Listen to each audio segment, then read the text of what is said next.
Hi there, everyone. Welcome back to the ScrapbookPal YouTube channel. I'm Cassie Trask. Today we are going to be using and featuring the Pinkfresh Studio Bloom of Thanks. So there is a die, and on the back it shows you how it can be arranged. And there's also a stencil to go along with it. And these together are really brilliant products, I think. And so I am so excited to play along with this. I did pick out a few colors. I'm going to add a few more than this, but we're going to go ahead and get started. But let me show you the stencil. Now the stencil has a couple of them in there, three of them. And there's part one, part two of the stencil, and they're marked. And then you also have like 3 and 4. And then the last stencil is just the thanks, which could be used or not used if you really don't want to. We're going to go ahead and start making our flowers. So I've just got a piece of white cardstock and I'm going to line up the first part of the stencil over the top of that. This is the leaves. And so I'm going to tack that down and grab in a tiny blending dome. I found that this was the most helpful for these stencils. And so I'm just going to blend this color over the top. This color is the Evergreen Bough. And what you'll notice is that there are triangles with each of the parts of the stencil. It makes the lining up the stencil super, super simple. And it also makes lining up the die really simple too. So I love when companies can come up with ways to make it super easy for us to just create. And this is one way to do that. I've brought in a little bit of peacock feathers, and because those tiny blending tools are so great for getting into the small areas, I'm just adding a little bit of that to the bottom of our leaves just to add a little bit of variation to the color. And you can't really tell here on the screen with the stencil on there, but once everything's die cut out, you're really going to see it. So now next you would move the stencil up and line up your triangles. I'm not actually going to use the second part of the stencil because I want my flowers to be white, so I'm just going to bypass that. So we'll grab the next stencil and we'll line up part 3 over the top of those triangles. And then we're going to grab in some pumice stone and a new dome for our tiny blending tool. And we're going to just add a little bit of that gray over the top of some of those areas. And it's going to look weird when you pull it away. It's not really going to look like finished flowers, but that's where the die comes in and it's fabulous. So I'll pull that away and then we'll line up the fourth and final part of the stencil for the flowers.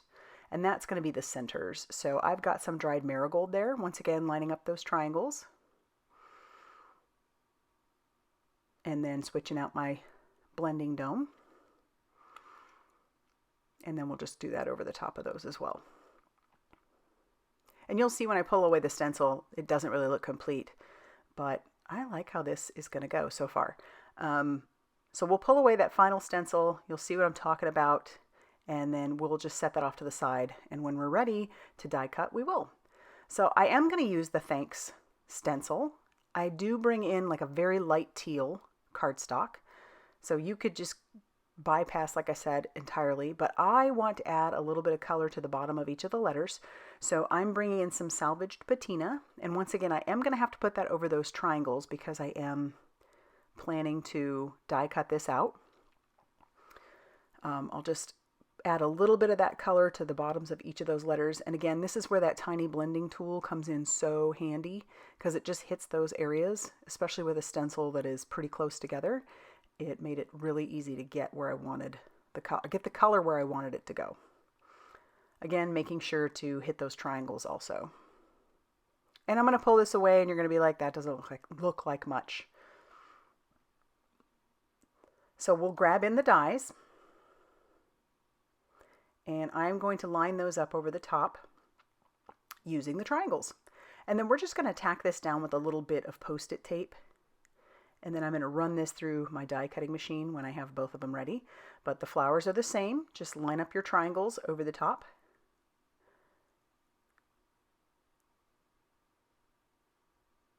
And then, yeah, we'll take that to our die cutting machine and we'll show you what I'm talking about. So take a look at how cool the letters are. So they have some really cool detail. And then I added that little bit of color to each one of them. And then we'll do the same thing with the flowers. I did lose one of them on the floor, but I found it later. And then you can align your thanks however you want and your flowers however you want, but I decided that I'm going to follow the back of the packaging. I do have a piece of teal cardstock that I've cut down to 3 3/4 by 5 inches. So I cut off about a 1/2 inch from the top and the bottom. And I'm going to cut this piece to be slightly bigger than that 3 3/4 by 5 inches. And the reason for that is I want this to just show a little bit past our teal. And that'll tie in with the thanks because it's the same exact color as our thanks is. So I'll go ahead and glue down this panel to our bigger panel. And then I kept the part that I die cut the thanks out of because I'm going to use that as a template basically. So I'm lining that up on there, I'm eyeballing it. You could use a ruler if you wanted. And again, you don't have to align your thanks this way if you don't want to. You can do it however you want. But I wanted to show you how simple it really is. So I'm using that as a template, and I'm just going to dab a little bit of glue on each of the letters, and we will push that down through our piece that we die cut them out of. I don't want to add too much glue because that could cause the template to stick.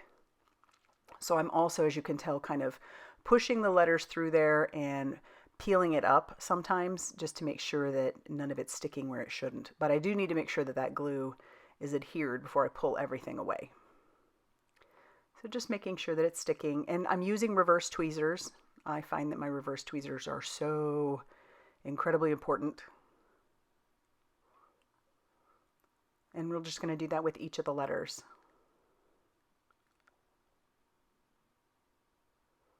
Sometimes it's hard to envision how these things are going to look until you pull everything away, but trust the process. Then we just have our final K and our S. Just pushing, pushing.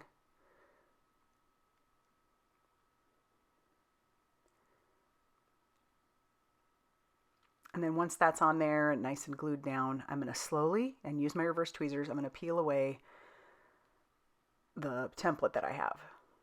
Just making sure that my letters are staying down as I go.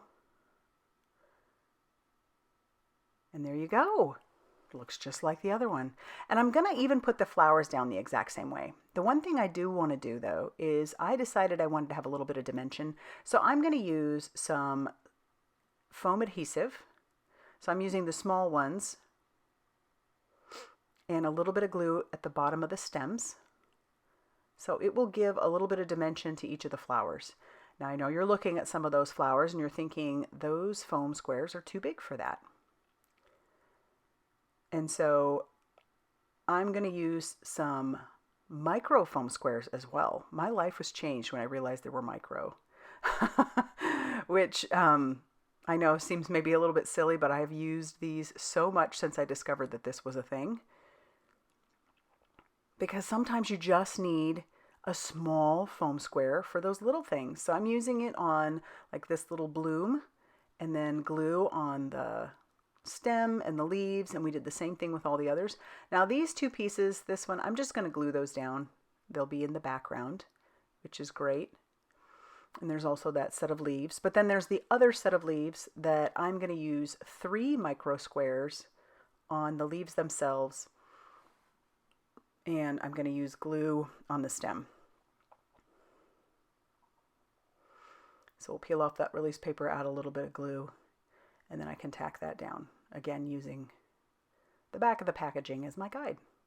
Now, I like this, but it's not finished for me. I can't help it. I need to add splatter or something. So I've brought in my Dina Wakley glossy white spray, and I was originally going to just tap it on there, but I really didn't want big splotches. So I am going to add it to the side of my glass mat, bring in a tiny paintbrush, and I'm going to splatter that just on the lower right-hand side and the upper left-hand side. So it's not a lot. I didn't want to go too crazy, but I did want something. And so I'm going to set that off to the side to dry. And then we'll bring in our card base, which measures 5.5 inches by 8.5 inches and was scored at 4 1/4. So it is a side folding A2 size card.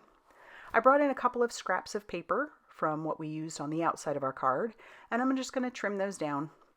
This is a very simple way to add something to the inside that draws the outside in.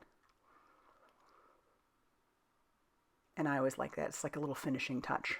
So we'll close that up, and now we can glue down our panel to our card base, and there's going to be a nice white border all the way around. And once that is glued down, that's going to finish off our card for today. I really love how this turned out. Think of the combinations of colors you could use, or the way you could arrange the flowers or the letters. So many possibilities, and I love it. So if you like this video, be sure to hit that like button. Definitely consider subscribing if you haven't already done so. And be sure to check out all that Scrapbook Pal has going on over on their blog, Facebook page, and Instagram for more crafty inspiration. Thanks for stopping by, and we'll see you soon.